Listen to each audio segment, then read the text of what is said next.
Pod in the City is a Sex in the City podcast and thus contains adult themes and explicit content. Listener discretion is advised. Welcome to Pod in the City. I'm Amanda. And I'm John. We're two besties who bonded over Sex in the City in college. And now, 20 years later, we're reliving it like it's our very first time.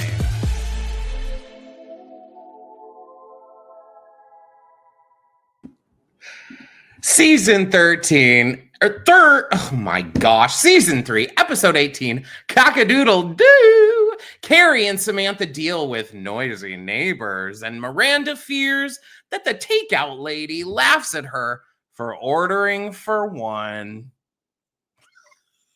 Can't relate. I've never ordered like for three people and they think it's for they send you three utensils and I'm like, it's just me. So Amanda can't relate because she orders so much more. And in my mind, I'm like, he can't relate because who's calling somewhere to order their food?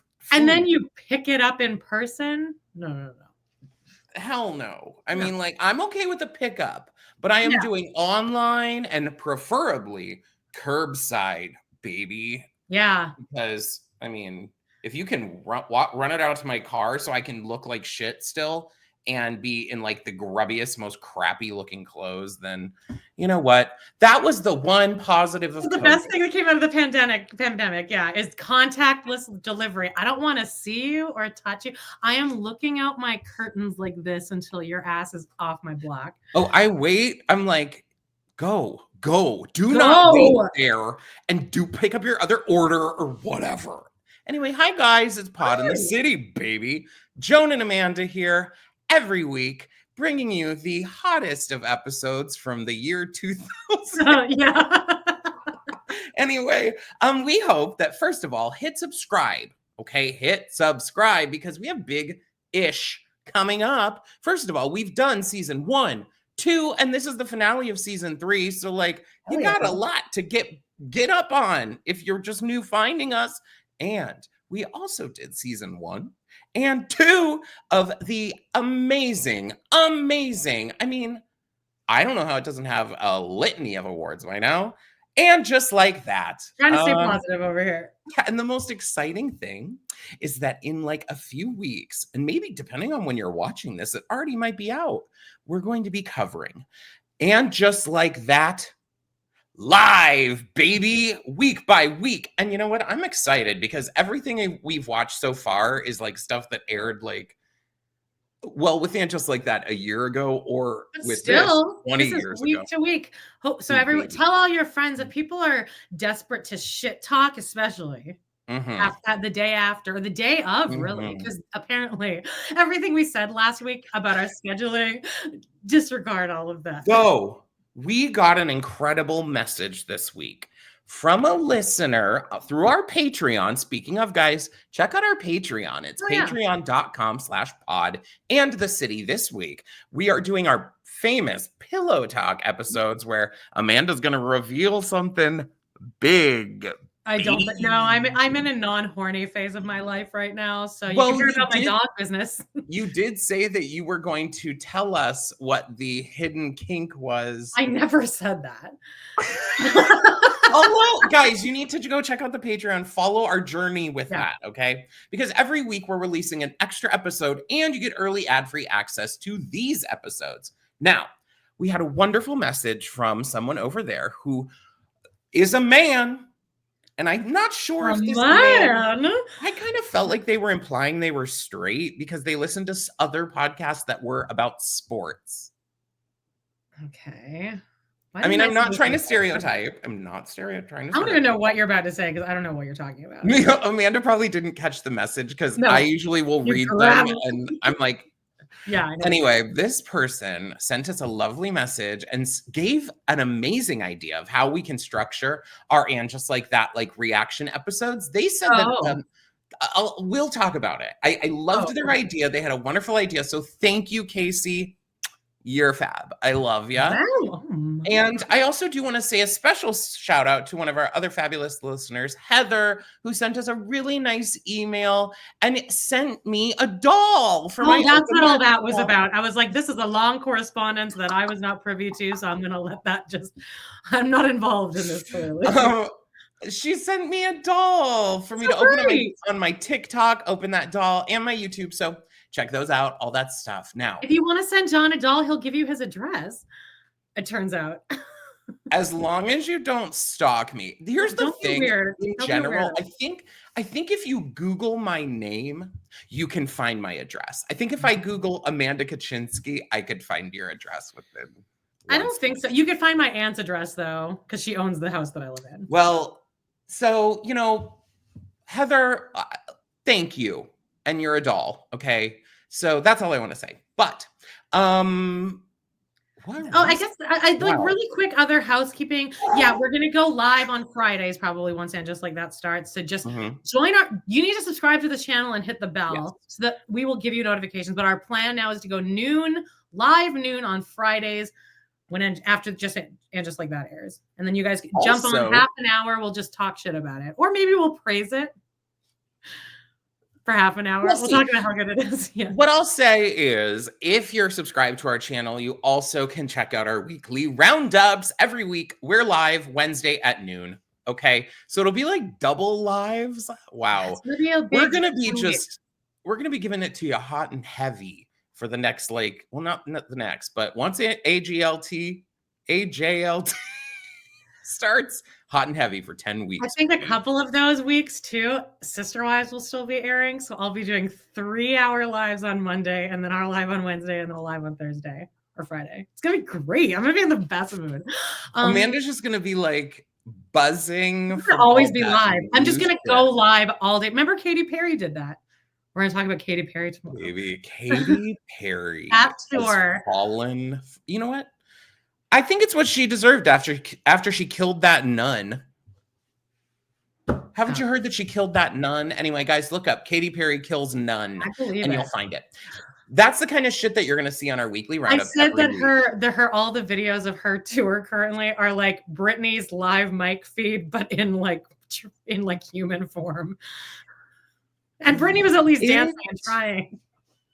Britney, no matter what point of her, even in her Gimme More performance at the VMAs, her body also looks stunning there. She still has charisma. Baby, go look at those Katy Perry tour videos. I don't know what's going on there. I have a theory, and I don't think some people are going to like it. So I need you to check out the weekly roundup for my theory, because I think people aren't going to love it. She's giving the energy I think both of us would give on like a Q to Q. I would give more than that. I usually naturally I would be like trying to do something. If I'm pretending to fight a person flying through the air with a lightsaber, I think I'd give a little more than just like. She's letting the audience sing most of the songs for her too. I mean, we'll get into it tomorrow. She needs a little more backing track. I'm fine with that, girl. No. Go for that. Pump it up. But okay, I have thoughts, so make sure you check out our live. Let's talk about Sex and the City, shall we? I want to have a little chat here before, to kind of the idea here of this episode. Now, guys, this is the season finale. So at the end of the episode, I also want to talk about just like a general idea of our season 3 wrap up, kind of, or whatever. Yeah, because we have 3 weeks here before and just like that starts, where we're gonna just have to do I guess you could call them filler episodes, but they'll be like rankings, or it'll be Sex and the City adjacent. You know what? I'm actually excited for the next few weeks after this, because I think it's going to be able to broaden our channel and our shit even more, because it's not just it's our very first one. Another amazing listener. You are chef's kiss, baby.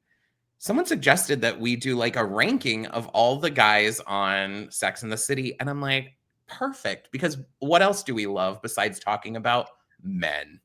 We could also rank the episodes in one week. Okay, that I think is a little challenging, but we could do like our top ones. 10.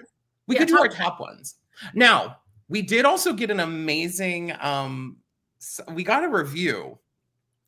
Okay. Shit, I forgot to put the photo in.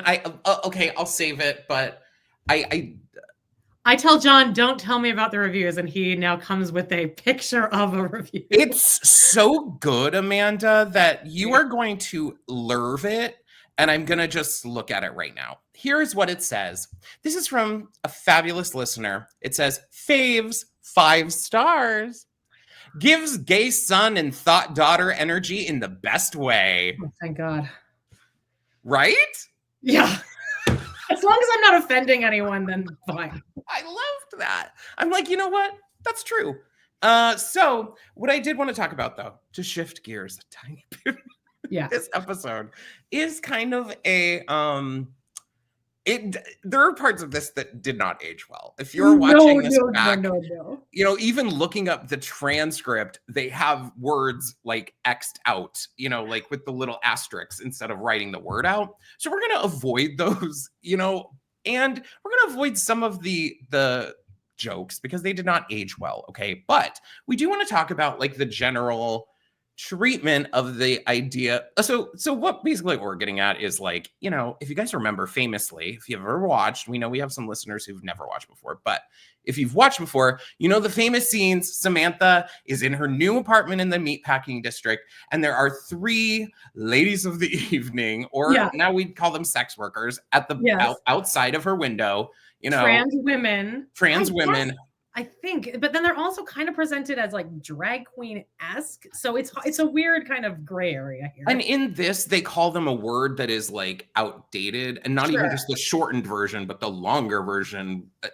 It's just not the same. So it's hard to say because they do describe themselves as, I don't know what to say. You know, they're either drag queens or transgender or non-binary. And then the women, we were talking earlier before this, like, when they're all making fun of each other and sassing with, like, it's weird because Samantha is saying these problematic words, but they weren't problematic back then. And she's not meaning to offend them in that way. So it's problematic, yet at the same time, she's being very progressive in the way she's interacting with them because she calls them ladies. She like has some good banter with them, and they are very funny in it. Very. Like, oh my God, those are my favorite scenes.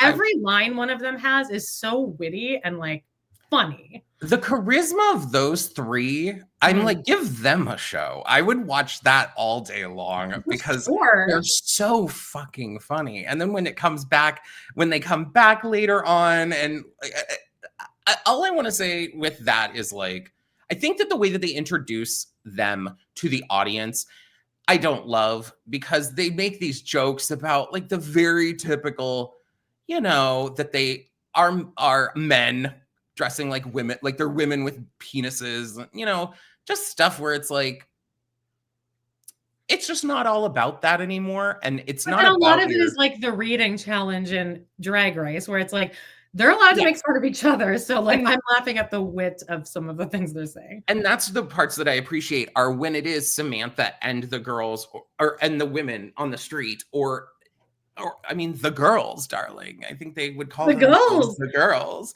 I think that works. When the women are at the restaurant in the beginning, and I'm not loving it. That really weird 80-yard line at the beginning. I always remember that. We're like, well, we'll talk about it in a second. But then lastly, this scene at the end, I feel like people remember it being more problematic than it is, but it actually is not as bad because Carrie's kind of doing some like. Carrie is definitely taking on. She's definitely using an AAVE like style of speaking, which could be taken in all kinds of ways. Now, I would say, I mean, of course, we're just 2 white people sitting here, so if you disagree with us, you could tell us, please. Let us know if you think that we're like way off base.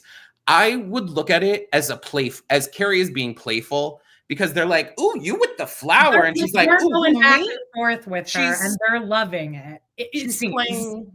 And you know, if as a person who has spent time around drag queens, and I'm not saying. I don't want to be, I'm not a spokesperson for anything.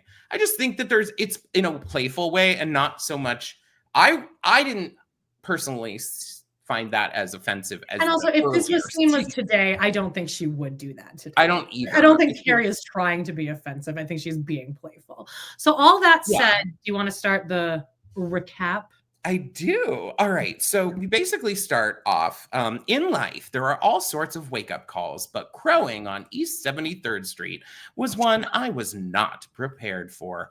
And so basically, Carrie is like laying in bed and there's like crowing of an actual rooster.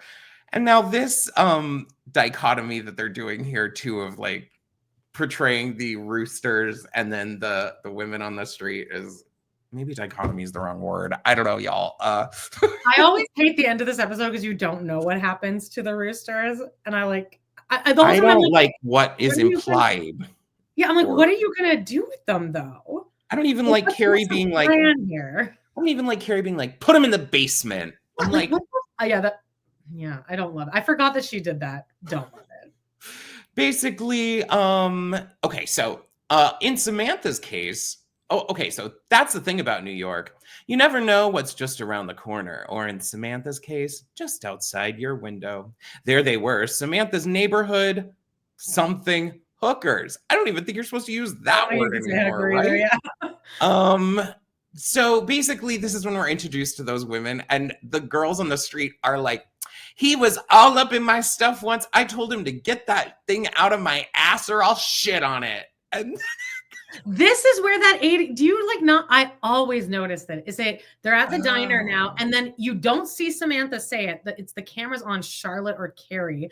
And then in the background, you just hear Samantha clearly 80-yard going, get the thing out of my ass or I'm going to shit on it. Like, oh, okay. It's not, she's clearly not in the scene. I don't even know if it's Kim Cattrall doing it. It kind of makes sense though, if they filmed it out of order, like maybe they didn't have that locked down. Sure. And then they're like, okay, well, you know, we finally got this better line. Like, and I wouldn't be surprised if that was them just, if they were like, hey, put the camera on these three and just let them go. Because like, I can't imagine that like MPK wrote, I told him to get that thing out of my ass or I'll shit. Oh no, MPK is, you know, you've seen it done in a way where it's like, you're really good at what you do, but also like, come on. Amanda told me that on Max, where they famously play, and just like that and Sex in the City, you can change your avatar, right? Like your little picture, and yours is Che. Well, Jody changed it to Che, yes. I just can't believe they even... I was like, no, I love it. I can't believe they even have Che as an... It's clearly funny. Like, it's clearly trolling. Like, it's clearly to be funny, which I love. Anyway, so then it does cut to the diner where Samantha says that, get that out of my ass or I'll shit on it. And she's like, is that the dirtiest thing you've ever heard? And Carrie's laughing and it's just so funny. That actually really, now that I'm thinking of it, that does make sense. It probably is something that they didn't write until later because then when she does it, she's not even doing an impression of the way that person said it. No. It's just like, she's actually saying it probably in an offensive way because she's lowering her voice. Of like a man saying it. That's what I'm saying. Yeah, it was weird. That's what I'm trying to get at is maybe that. Not that she heard the person say it, but when she read that line. Okay, anyway. Here is where this scene happens. We talk about now one line I did like this as an experience from a gay man. Y'all know. Likely, unless you've been in a long-term relationship with no chance of playing the field in any way. Samantha says, I understand that pseudo-straight men have to get laid, but not on my block. Meaning that the people who are going to find the people are down low. Well, yeah, though. I mean, that rings pretty true. That's what I'm saying. I actually appreciated and liked that line because I was like, I mean, you're not wrong. Shit's happening.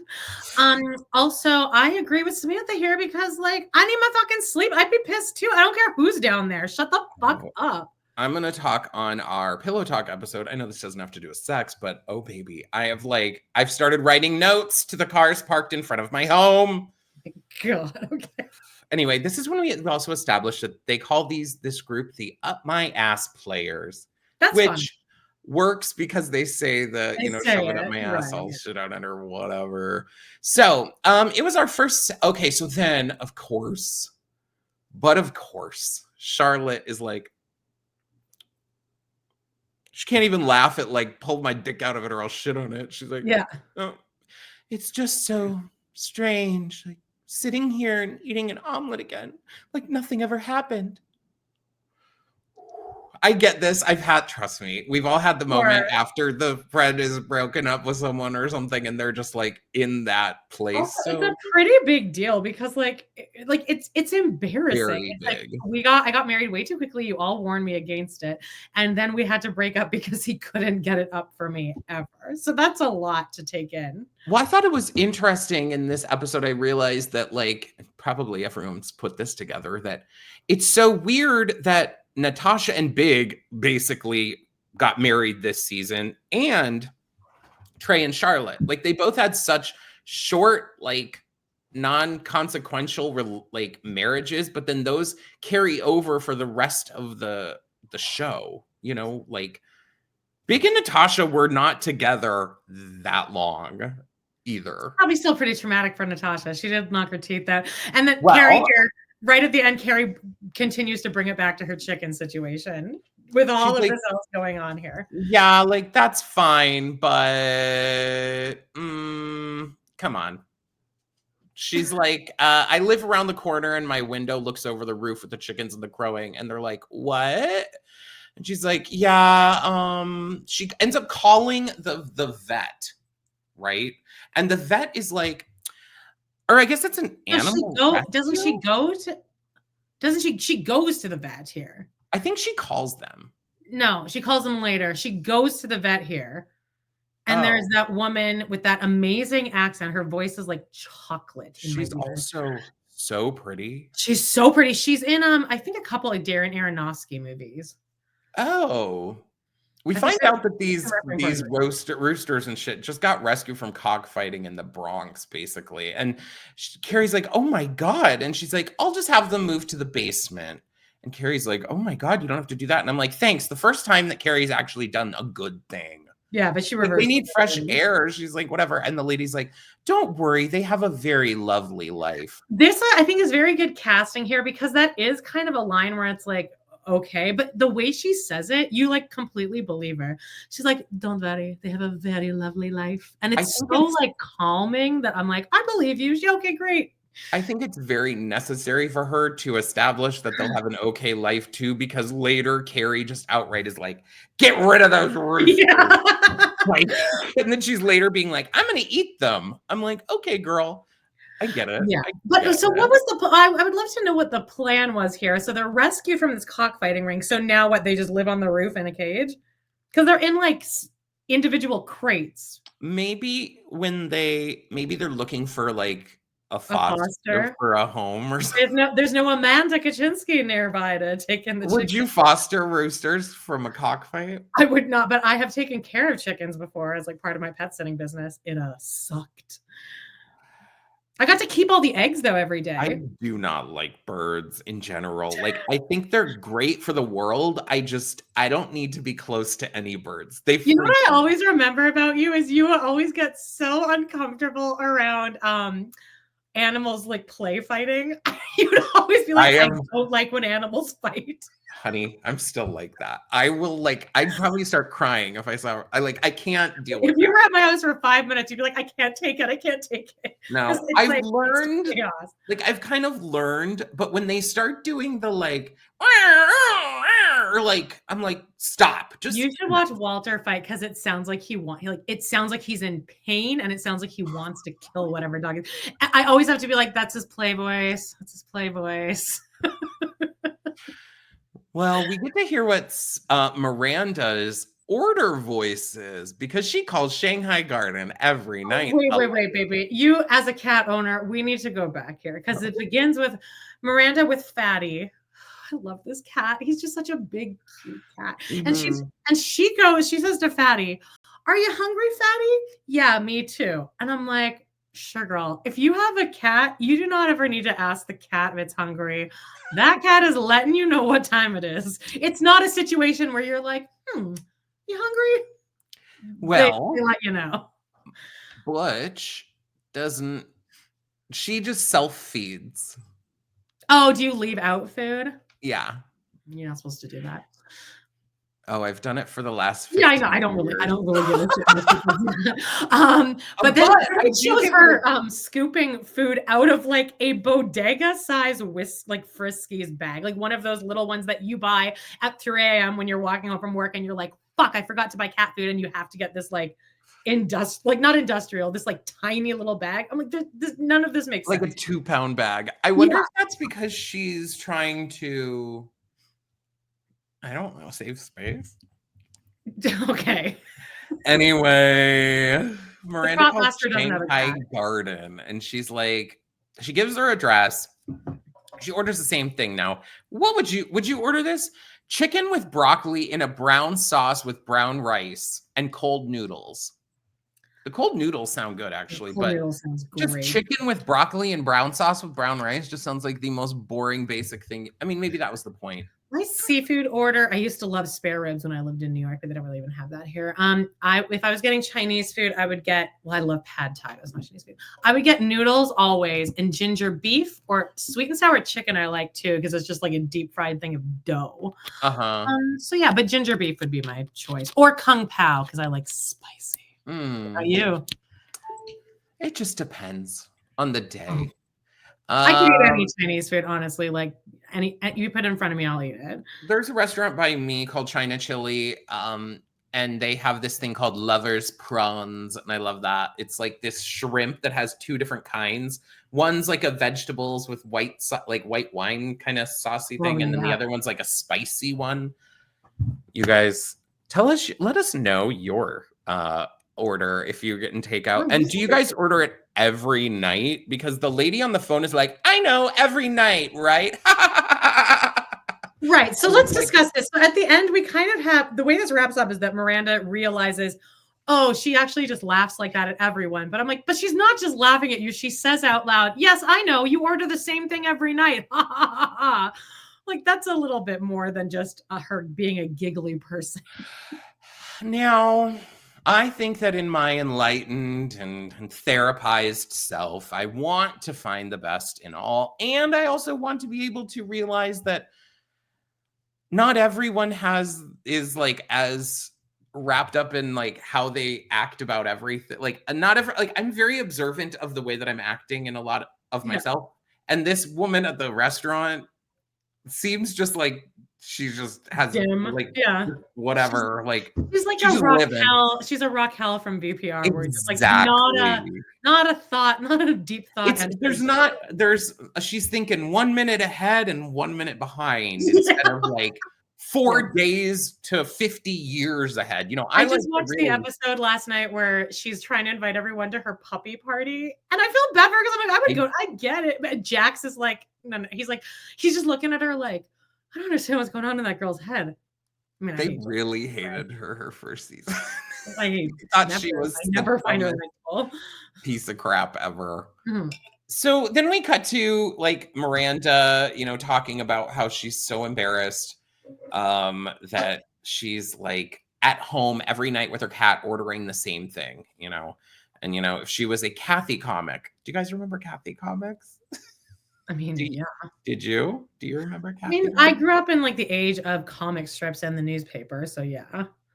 Carrie basically is like, just pick a different restaurant, Doyd. Like, I mean, there are a million takeout places in New York, and we find out though that now we don't find out exactly why this is Miranda's favorite just yet, right? Which is I kind of like the way that they did that. Oh, by the way, I wanted to point out that this girl saying like, oh, you order the same thing every night. This is like me at the liquor store in like in the depths of my addiction. Because I'd walk in and they would just be like, here. They like knew exactly what I was getting. And I was like, yep, that's great. Luckily, there's so much staff at a dispensary that like you barely ever see the same person twice. So, you know, I at least don't know that. That's good. Right? Also, is it established here how long Miranda and Steve have been broken up? Because I feel like a lot of time has passed because they break up right when Charlotte and Trey meet each other. But that also doesn't mean that it was a long time ago. I mean, it was okay. So here's what happens.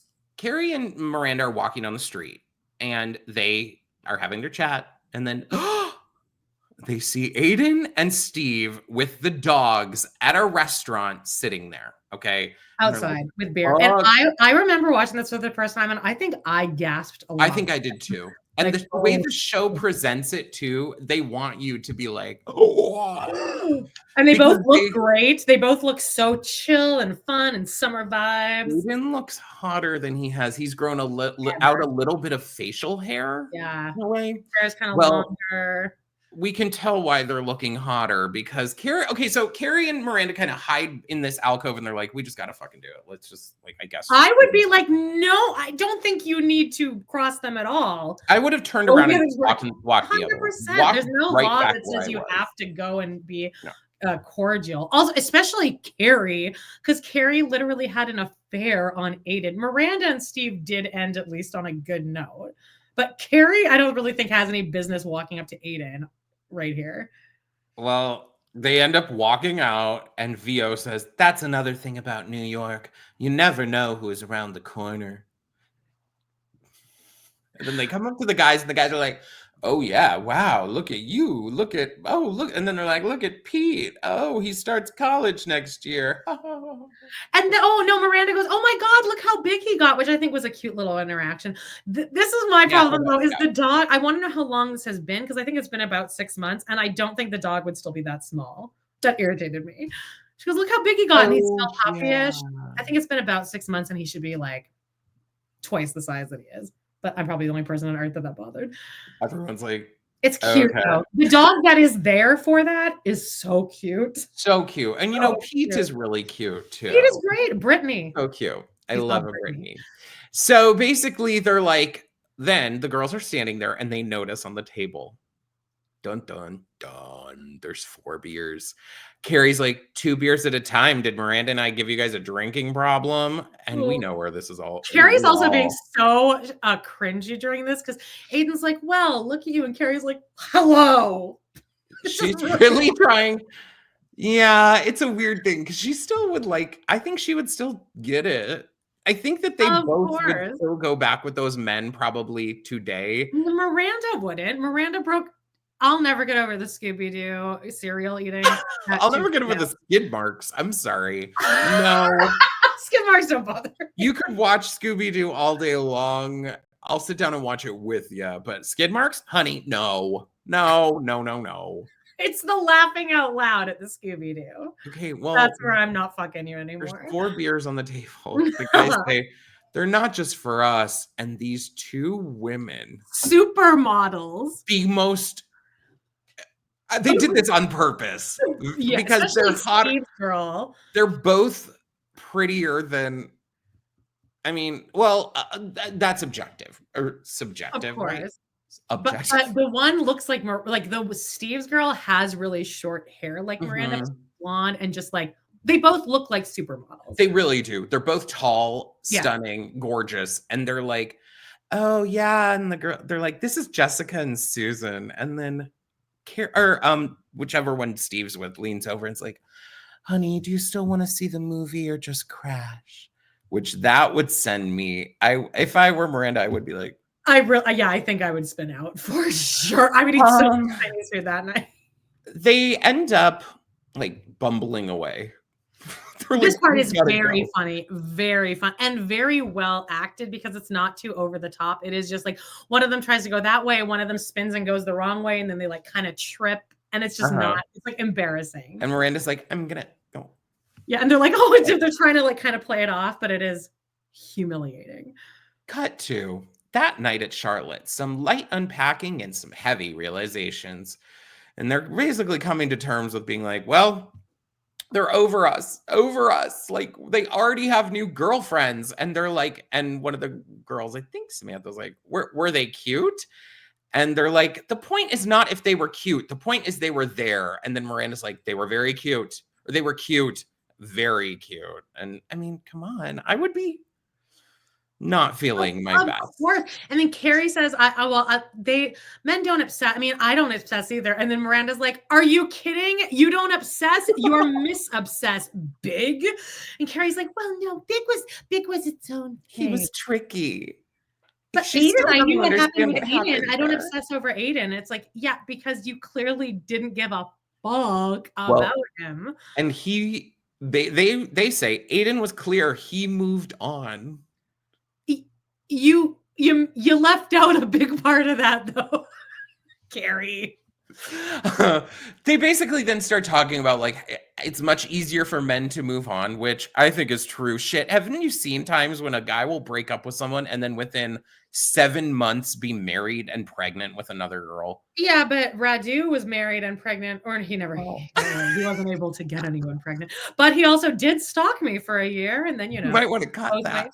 I'm not cutting shit. Then he deleted my whole podcast after stalking me for a year, physically and social media wise. Oh, So you think not all men move right on. They move on, but then I think they do obsess. I think a lot of men move on while they're still in the relationship. They Yeah. cheat on women. I mean, let's just call it like it is.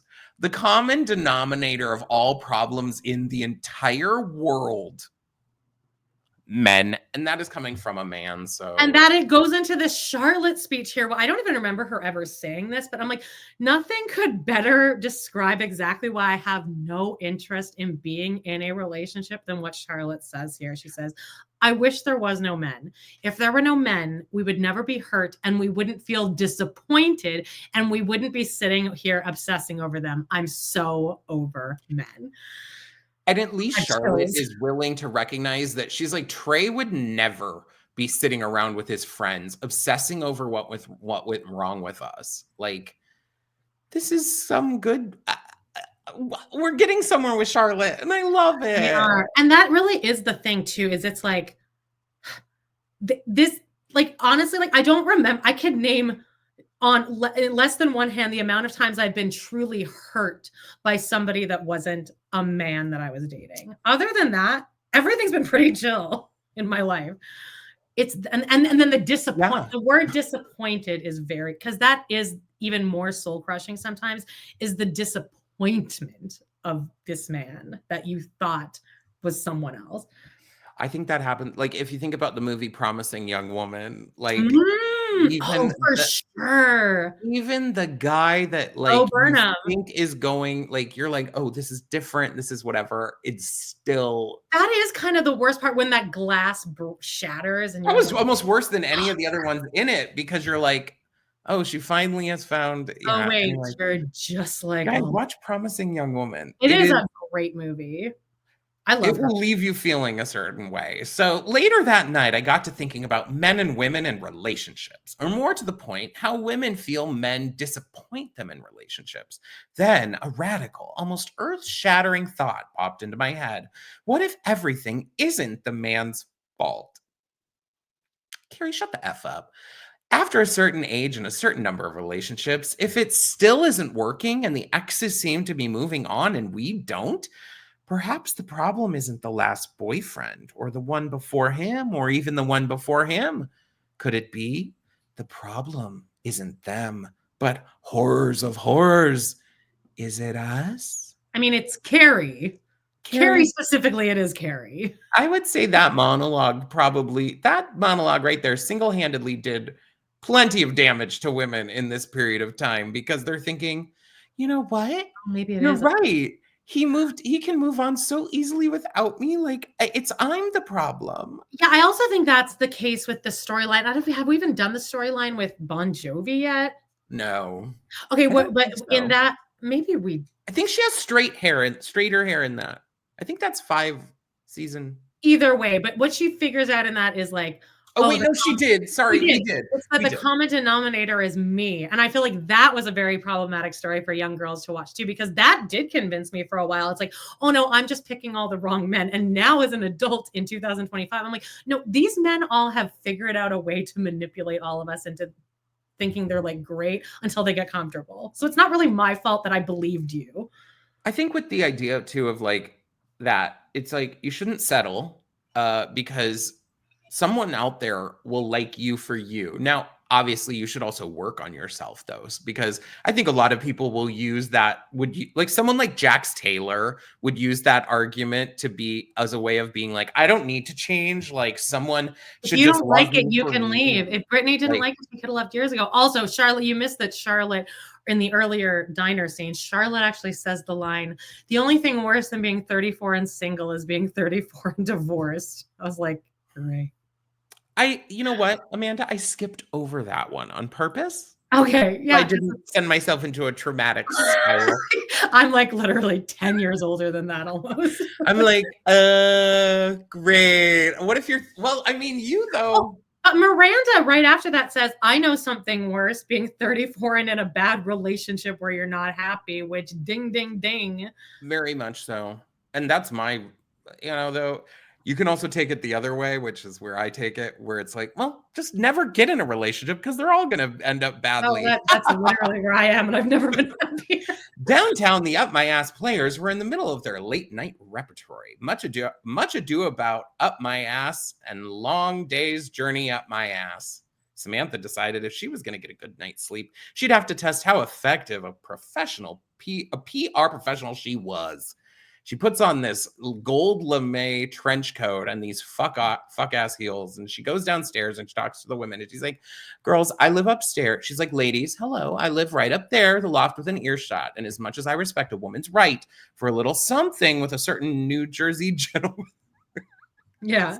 See, I thought this scene generally was respectful. A couple things here, though. I feel like there's no way that they wouldn't have had the cops called on them already, because Samantha says at one point she's paying $7,000 a month for this apartment. So it's not a nice area yet, but it is an expensive area. So there's no way they wouldn't have been called. And the other thing here is I think that after this interaction happens, the queens would not be disrespectful.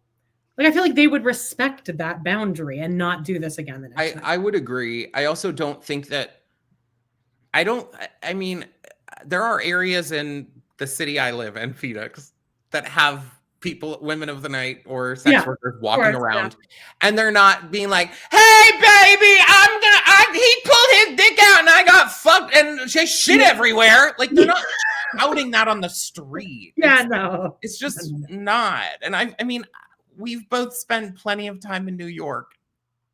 It's just, anyway, it's obviously. Yeah, you can't. I do like how, you know what? Samantha is very smart because she's like, girls, there are certain dark circles even the best makeup tricks can't cover. And that was her major way of being like, we're the same. We see each other here. Yeah. We see each other. And the fact that she just starts out by calling them ladies is exactly. Well, and they're like, sorry to wake you. And then we find out their names are Destiny, China, and Joe. And then they make a joke. I know someone might say this is offensive. I don't know. It's funny because it's obviously their joke that they say to each other. It's Joe, like, no E. Oh, sorry. Go ahead. Oh, you're fine. Joe, no E. She got the E cut off. And then they laugh. They all laugh with each other. And they're like, those heels are fierce, Miss Girl, and do this like move, and then like, Samantha. It's a snap. Again, this wouldn't really bode well today, but again, Samantha, they're like baiting her to do it, and then she snaps, and they're like living for it. I think that and I may be a person, this might be a hot take, but I feel like sometimes like that stuff is cultural appreciation, as not as much of like someone co-opting, your way of speech or anything. It's that you're relating and building community, and all of that. Yeah, that's fine. I mean, I am also the type that would like us all to hold hands and stand in fields and sing songs together. Sure, me too. But also, I mean, I would think that today, like, I would not do that. Like, I would never. No, I don't. Body. I don't think that the show would do it. Like, I don't think that they would write that as a joke. Please, can you see how fucking woke this show is now? Like, they're not, or they might really do it. They might lean all the way into it because now, and just like that is so woke, it's come all the way back around. Where there is a piece where, again, I feel like Carrie doing it at the end, it's just kind of bantering. I don't, Yeah, you know. we'll just go with that. But guys, write in the comments. Tell us we're horrible. Yeah. Tell us we're canceled. It's all engagement, right? I guess. Yeah. We'll go viral. But let's go to Carrie, and she's answering the phone. It's Big. Big's calling. Samantha always knew how to get her way with men. Oh, I don't like that joke. I'm gonna skip right on past that. And Yeah, he calls and she's like, hello. He's like, rough night.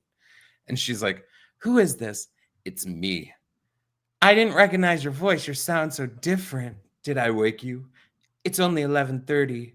No, I was up late working. Okay, so there's like she goes. It's just banter back and forth. 11:30.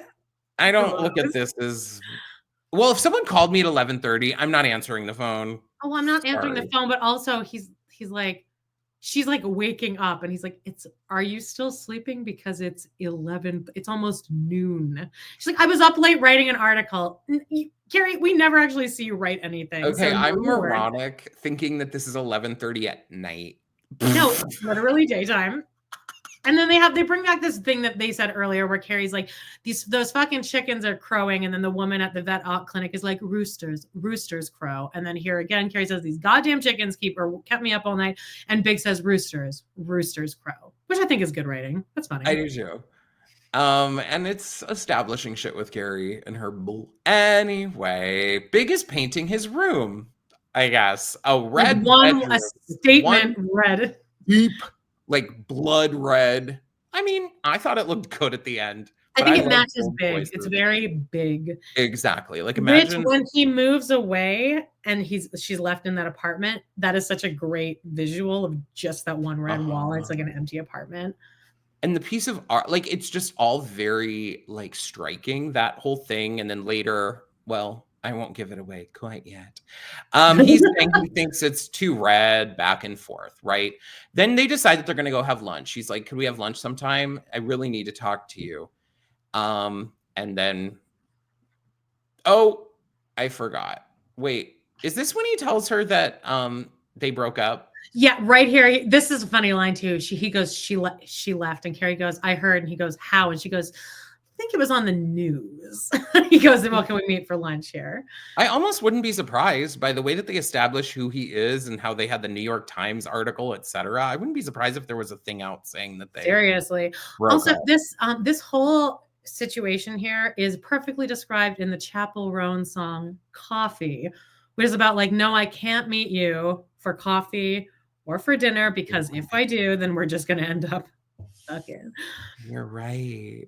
You can't, don't go to coffee unless you want to have sex with them that night. Like you don't do this. Sometimes, guys, it's just better to leave it in the past and just out of sight, out of mind. Be done. And no, don't. I met my ex-boyfriend Chris for coffee, like literally like this, our friend's lunch.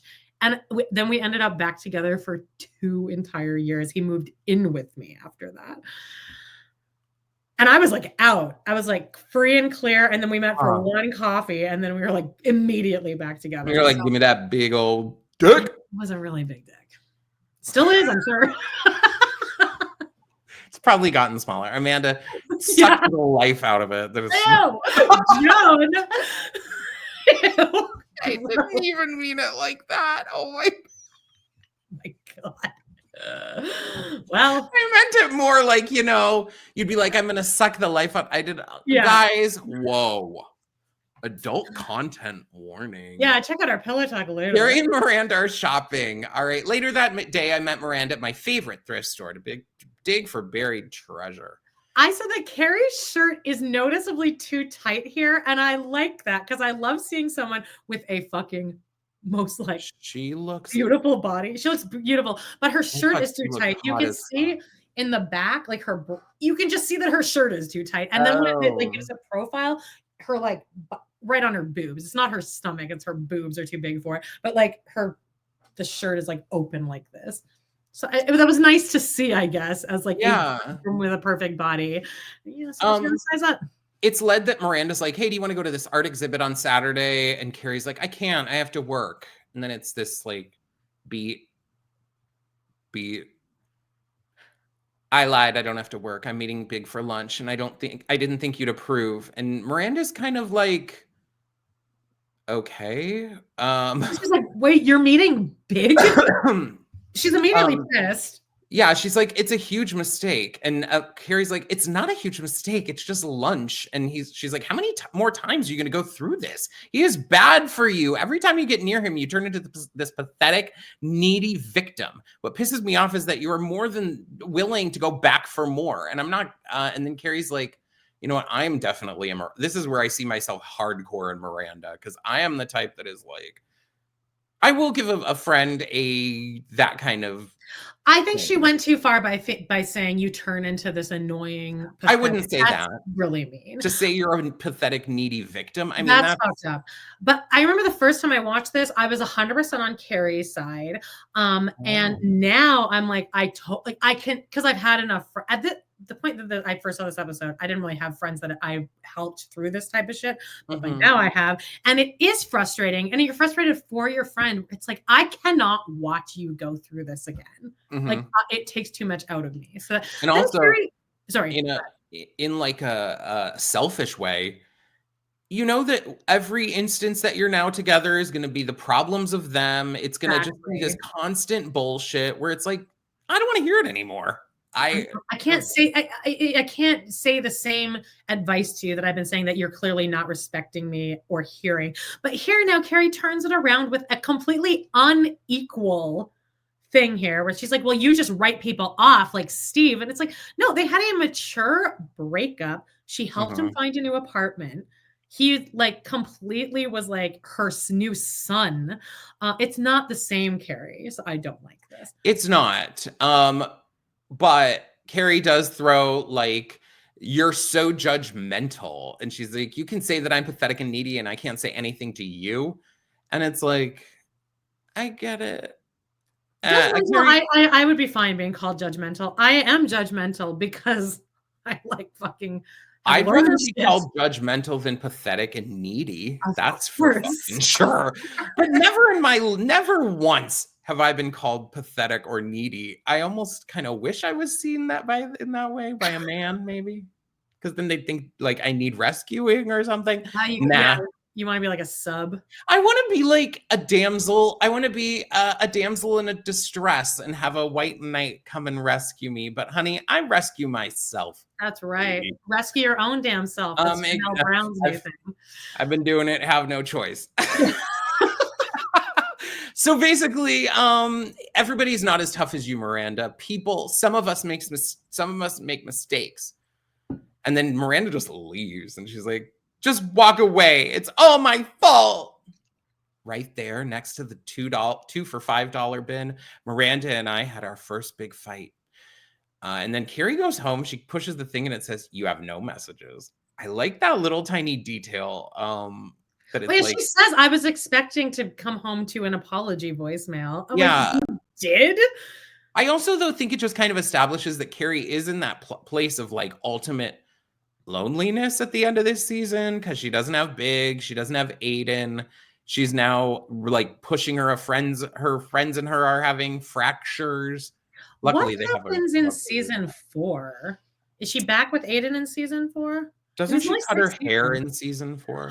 Oh God, I love that episode. People or is that in season 5? That hair people say that that's like one of her worst hair. Okay, we have the agony and the ecstasy. An engagement part. Okay, we have the real me where she does the modeling. Oh God, I love that episode. Samantha's a lesbian for a couple episodes.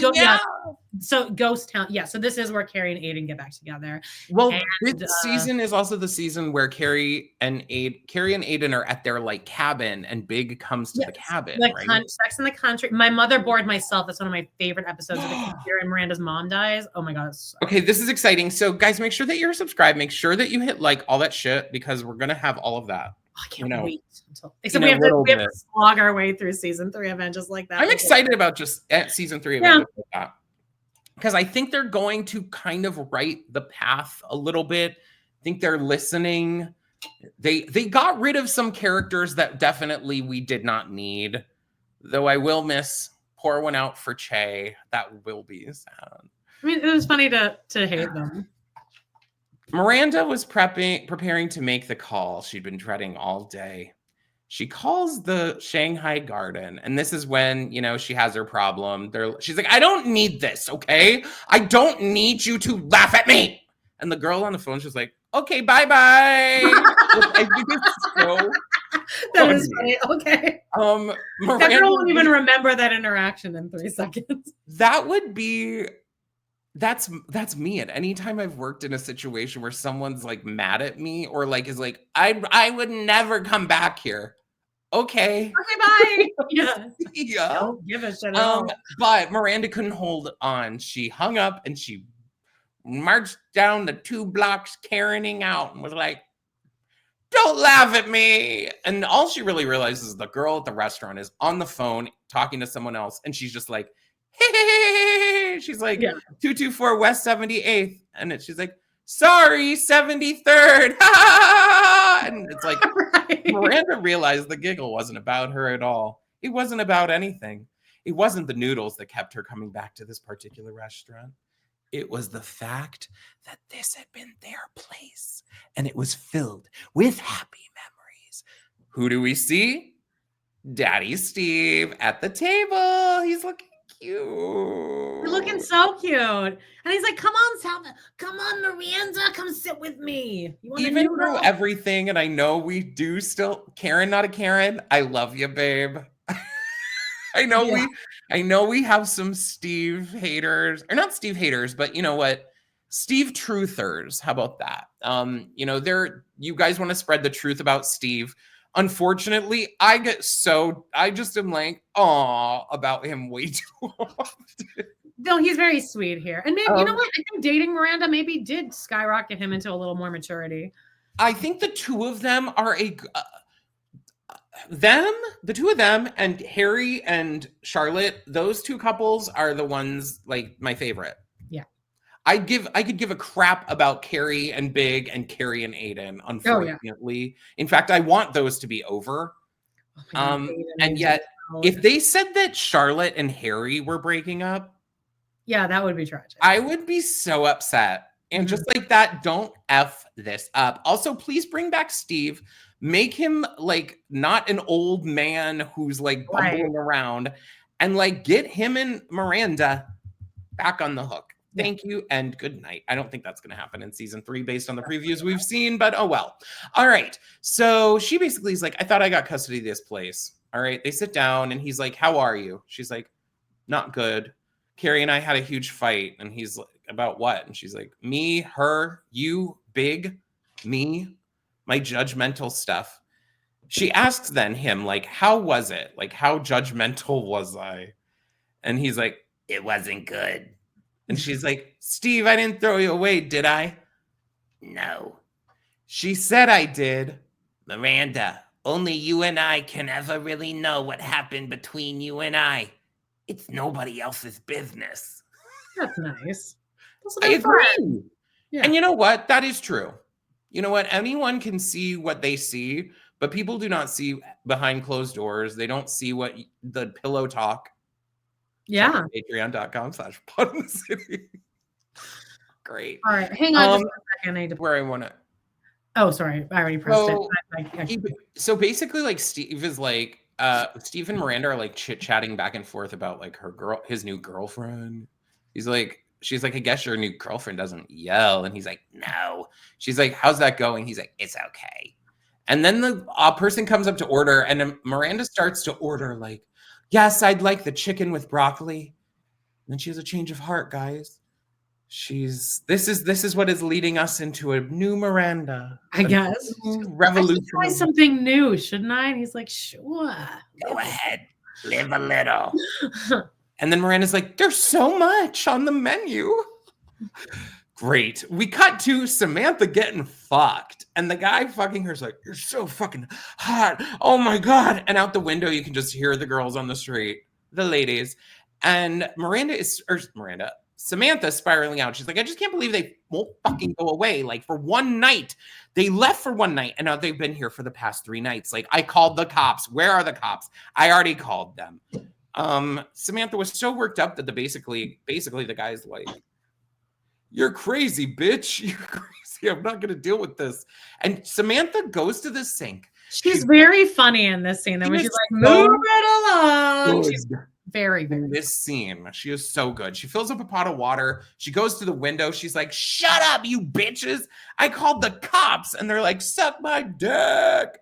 And then she runs back in and she's like, I'm going to fucking cut your dick off. And then, for you is what she says. And then she goes in, the guy's like, are you going to pull a Lorena Bobbitt? She's filling up a pot of water. She goes back to the window and she like throws it out the window. And it is so funny because it like blasts off one of the girls' wigs. Yeah.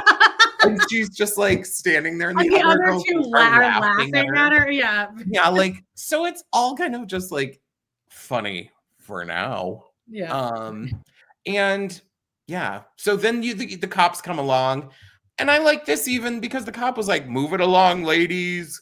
Keep moving, girls. So right, he didn't get out of the car and just shoot them on sight like what would normally happen. Right. I was saying, he maybe didn't, try and be very,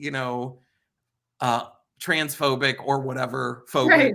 He wasn't like calling them men or racist. Yeah, exactly. For people of color. Voiceover. Uptown, Charlotte was a bit freaked out as well. Unable to sleep and unable to pack, she was spending time with the only man she could tolerate, the Jolly Llama. And then, guess what, guys? Trey comes over and fucks her. Oh, and you know what? So they have Carrie calls about the chickens now. She's like cut off with their heads, basically. But let's get back to Trey and Charlotte here, because I have been bitching all season about like, why couldn't he get it up? Because she gave him a hand job before they were dating, and it does get resolved here. Basically, what he says is, I just don't think that I wanted to be married to anyone at all. Yeah, and that he is says, the ultimate issue. He's like, I knew that was there somewhere. I haven't had that spark since we got engaged. So he's at least acknowledging I was able to get it up before. So that does answer all my questions. He also does leave it at that he did it because he knew he could never find a more perfect and better woman than Charlotte, which you can't blame his thought process in a little way. Of course not, because society is like conditioned, like when you find the one, you marry them. Yeah, and Charlotte is the perfect alignment for that. But that is, again, I've crowed about, speaking of crowing, I've crowed about this all the time, is that I love the trajectory of Charlotte's storyline and this idea of what you think is perfect and what you think you want isn't always what you want and isn't always what you need. I just like that storyline in general, because you can go through your whole life with this expectation of like, this is who I need to be, and this is what I need my life to look like. And then your life ends up looking so much different than it does. Anyway, Carrie ends up, okay. Across town, I was still wide awake. I couldn't get my fight with Miranda out of my head. Turns out I was not only capable of obsessing about relationships with men, I was capable of obsessing about relationships with women. Then Carrie decides the roosters are too much. She calls and she says, off with their heads! Kill them now! Rip them limb from limb. She really does. So the ladies of the evening now are back, and they throw eggs at Samantha's window. Let's just move on, just because I have dogs coming to get picked up in 10 minutes. But Carrie calls Miranda outside the restaurant where she's meeting Big. Take it away. Oh, okay. So, I'm just pushing this to the final scene. She's like, do you really, she's like, good, there, you're there. I was just going to call you. Do you think I'm really think I'm pathetic? No, I'm so sorry. I don't think that you're pathetic at all. I'm outside the restaurant hiding in some bushes. Do you still, I know you, do you still not think I'm pathetic? I know you think it's a huge mistake. It's just something I feel I need to do to move on. Sure. So then, basically what happens here is Big shows up to meet Carrie, leans in for a kiss, and Carrie is like, whoa, and then they both fall into the water, which I would freak out. Though this scene is interesting. It's like they only had one take and both of them were laughing the entire time. She slices her foot on a rock during this take, and she has to get a tetanus shot.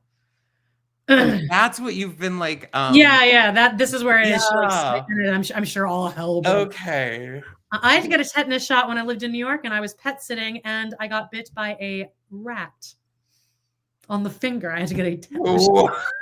I know. Anyway, but so the next part irritates me because they're back at Big's house. The red wall looks amazing, and Carrie's hair looks stunning. I'm like, no, that shit has been diffused, yeah. like she's worked on that for at least an hour and a half because she walked out of the bathroom. She looks gorgeous, though. I mean, to be fair, effortless. It's the last scene of the season, so I get why. And she's in a robe. She just looks like a fucking snack. Now, I wish I could remember the first scene of the season. Are we paralleling anything or anything? I don't know here. But they basically have a discussion about, just like that, I realized Big and I weren't us anymore. We had become something else. What it was, I had no idea. And then the first episode of this season, by the way, is the episode with John Slattery where there's smoke. Oh, okay. So no, there's no parallels here. Okay. So then they end up having a party on the roof because Samantha decides that not Samantha. Oh yeah, Samantha decides, you know what? I'm not gonna be enemies, we're gonna be besties. She's like, who wants a wiener? And this is the part where people would probably be like, where Carrie's like, they're like, hey, you with the flower. And Carrie's like, you talking to me? And they're like, it's you, girl, come on. I don't know, would people, I mean, I guess I just did an impression. I just feel like people refer to this as being one of Carrie's more problematic moments. I'm like, on the list of Carrie moments, this ranks pretty low. And look how good Carrie looks here. I 1,000% believe that those girls would be on the roof being like, yes, show us. Of course they would. Yeah. Body tea, honey. Oh, all right. And then she's pouring pictures of, it was champagne, pineapple juice, and vodka. Oh my God. That was like I could drink that whole flirtinis, baby. And Samantha's like, I don't need a flirtini. I need a fucktini. Oh my God. And then we hear, don't worry. They have a very lovely life. I love that because it is like, hey, we're single, but guess what? It's okay. Exactly. And this, I mean, technically this is the end of the season. This is an interesting ending to a season. I would say it definitely gives vibes like they knew they were making a season 4. Oh, for sure. It didn't really it's not that eventful, but I think it's a great ending because it ties things up with Big. They're still coming on good terms. Aiden doesn't hate her, I guess. Now that I think about it, you're right. You guys, we made it. We made it through season 3 all the way. So here's what you do now. If you've missed any of our episodes, go back and listen to them or listen to them again. Throw a like, throw a comment. All that stuff helps us push this out to other Sex and the City fans just like you. So hit subscribe, hit like, leave us a comment, and please check out our Patreon. You can even join over there for free, baby, to see, and you can preview the episodes and everything over there. It's patreon.com/podinthecity. We get extra episodes every week, and these early ad-free. Make sure that you're with us for and just like that season 3 coming up soon, and listen for our like 3 little extra bonusy episodes in the next weeks. I'm excited. All right, and join us on Wednesday. Sorry, join us on Wednesdays for our weekly roundup at noon. Yes. Other than that, we love you guys so much. We'll catch you next week, and please leave a comment down below. It helps with our algorithm. That's all. Love you guys. We love you. Bye. Bye. Let me put up the thing. Oh, there we go. Bye.